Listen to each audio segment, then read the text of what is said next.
Greetings. This is Paul the Poke from PaulthePoke.com. Today's topic: Israel joins the East Mediterranean Gas Forum, and we are September 22nd, 2020. Before we get into the guts of this happening today, is the result of about 5 years of recent history, and we're going to tie all this up in a neat little bow.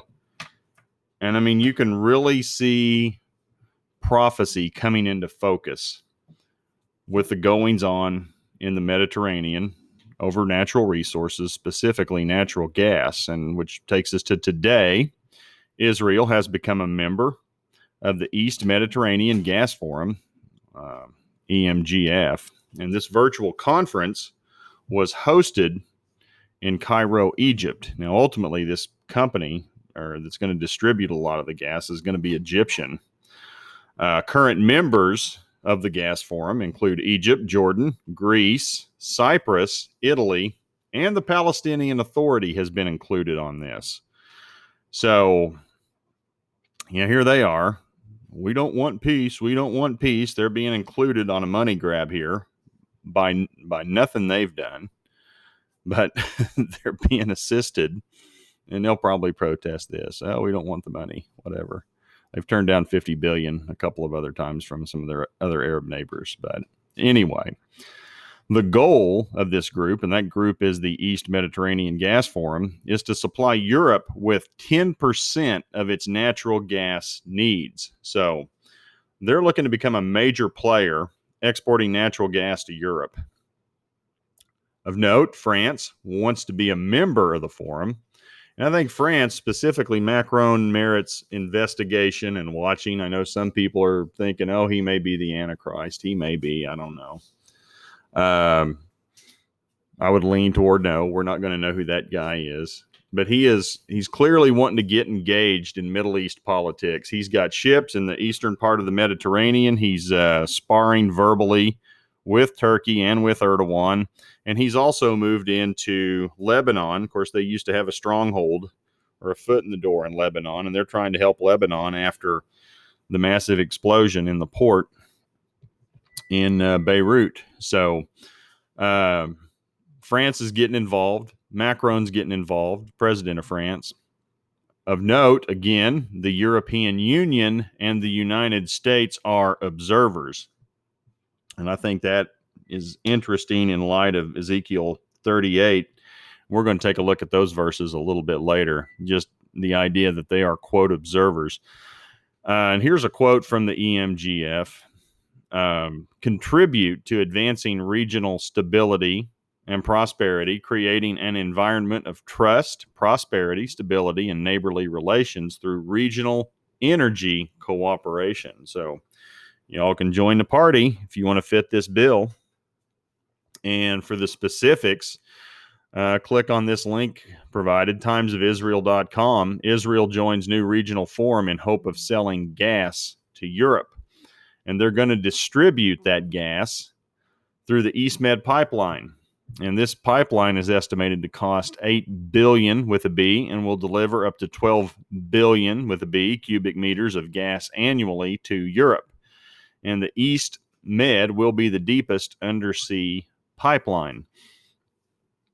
And it's estimated to be about 1,250 miles long. So got a little map here. And this is the area of natural gas. And specifically, follow the cursor. This is Israel-Lebanon border.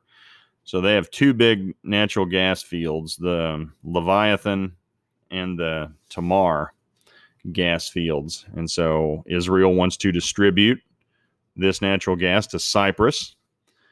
And then from Cyprus, this is ultimately one spur is going to go off to Italy. Another spur goes off here, and this is Thessaloniki, Greece. For those of you not familiar with the Bible, that is also the same town that the letter was written to in 1st and 2nd Thessalonians by the Apostle Paul. Same place. Interesting how that town, roughly 2,000 years ago, would matter today and be a hub for natural gas distribution to parts of Eastern Europe. and ultimately to Western Europe. So just process that. And this has been going on. They had a big gas summit back in March, about a year and a half ago, in March of 2019 in Thessaloniki. You can click on this post that was covered at the time. And all of this goes back to October 2015 when Israel discovered the natural gas off their coast. And that's in this Levantine basin off the coast of Israel. That was discovered in October of 2015. And there's enough natural gas there for Israel to be energy independent and a significant exporter to Western Europe. They're also getting transmitting gas, distributing gas to Jordan and Egypt as well. And these gas fields are ready for production, come online in 2021. So we're all but there. And you can see all this coming into focus. Again, you can click on this post. This is again from October 14, 2015, Russia, Magog, Israel, Ezekiel. And it's about the natural gas pipeline summit for the East Med pipeline. That took place back in 2019. And then the gas find was back in 2015. So, which brings us to Scripture, Ezekiel 38:12. And the reason for Gog, the leader of Magog, which is modern day Russia, is to seize spoil, carry off plunder, to turn your hand against the waste places that are now inhabited. And that was Israel until they got in the land again. It was a waste place, and now they're inhabited. And the people who were gathered from the nations, Israel's being brought back from the nations into the land, formed a new nation again. That's what Ezekiel 37 is about, the dry bones coming to life. And they've acquired livestock, goods, and they dwell at the center of the earth. And that's from God's point of view. Israel is the center of the earth, specifically the capital, Jerusalem. So what does that have to do with anything? Well, Russia is the largest exporter of natural gas to Europe. And Israel and friends of the East Mediterranean Gas Forum. So that would include Israel, Egypt, Jordan, Greece, Cyprus, Italy, and the PA. They're wanting to start exporting gas to Europe. So they're going to get in Russia's pocket. So Russia, along with the Turks and the Iranians, at some point are planning to invade Israel from the north. And Scripture's pretty clear. We look at Ezekiel 38:12, and it's economic. There is economic motivation. They want to steal natural resources from Israel. And at the heart of this is a ridiculous amount of natural gas. So if you take a look at the list of countries not included in the East Mediterranean Gas Forum, that would be Turkey. So, of course, Turkey's going to join forces with the Russians. And so if you've been following news out of the Mediterranean lately, Turkey, Greece have been sparring. France is sticking their nose in there, trying to become a broker. Macron, the president of France, him and Erdogan, President Erdogan, Recep Erdogan of Turkey, they go at each other about daily, talking tough with each other. France has deployed ships to the Eastern Mediterranean. Russia has brought in at least 15 ships, and Lord knows how many submarines and what else is coming into the Eastern Mediterranean. Not a week goes by, you got Turkish aircraft and Greek aircraft, jousting with each other, threatening dogfights.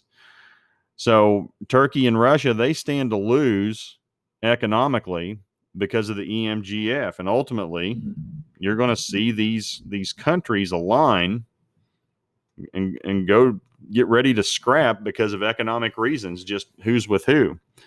Which brings us to Ezekiel 38:13, Sheba and Dedan and the merchants of Tarshish and all its leaders. So that to me, once we just discover and understand who Sheba and Dedan are, which quick little shout out, it's going to be Saudi Arabia, and we'll explain that in just a second. But the merchants of Tarshish and all its leaders, well, arguably, you could say that's probably these little observers up here, the European Union. Some people think Tarshish is what is modern day Spain. Some people think it's possibly even as far west as modern day Britain. I would be in the Spain camp, but essentially, all those discussions are what effectively is modern day Western Europe is who that appears to be. And then you got the United States and its young lions. They talk about that as well. Well, some people think, well, the United States is a young lion of Tarshish, who is the United Kingdom or Britain. So, and again, a lot of that's open to nobody knows definitively who Tarshish is, but it is interesting to see. There's no doubt who Sheba and Dedan are.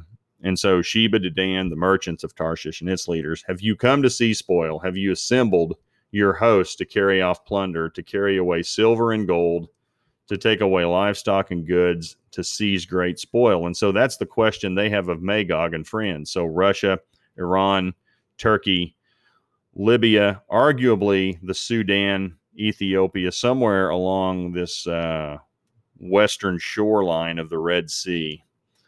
And just to give you an idea, so this would be Egypt. Mizraim is an ancient name for Egypt. And then Cush. This is the area on the southwest shores, or the southern and western shores of the Red Sea. So Sheba and Dedan, historically, so you can see Sheba settled here. Sheba settled in the north and the east. Dedan, southern Arabian Peninsula. Dedan settled in the northern Arabian Peninsula. And Dedan was an ancient capital of Saudi Arabia. So it's modern day Al-Ula in northwest Saudi Arabia. So these areas make up what is modern day Saudi Arabia. And then you look at what's going on, all these Middle East peace plans, where these ancient names, sons of Ishmael, settled. This is modern day United Arab Emirates. And Bahrain, there they are, right where these ancient, it's just fascinating to see these things and to realize this is what's happening. Is what it is. If you want to call this coincidence, 2,600 years later, we're seeing all these things come into focus. Okay, that's your prerogative. And just looking at how this is laid out, the prophecy's laid out, it stands to reason that modern day Saudi Arabia at some point is going to have an agreement for normalized relations and peace with Israel. And this happened just today. So today is Saudi Arabia's 90th national year. They are celebrating. It's their, I don't know if you'd call it a declaration of independence, but it's the day that the Saud family has been in control of the peninsula for going on 90 years. It's their 90th national year as a country, and Israel goes out of its way to wish Saudi Arabia congratulations. And Israel, here's the tweet. Israel expresses, thankfully there's Google Translate, a future with goodness and blessing in light of security, safety, and prosperity, with our wishes for an atmosphere of peace, cooperation, and good neighborliness. So there are the key words: safety, prosperity, and peace. Again, where do we get that? Thessalonians. Imagine that. We talked about that little place earlier in this discussion. You can't make it up. You can click on the tweet. You can have it broken down with Google Translate.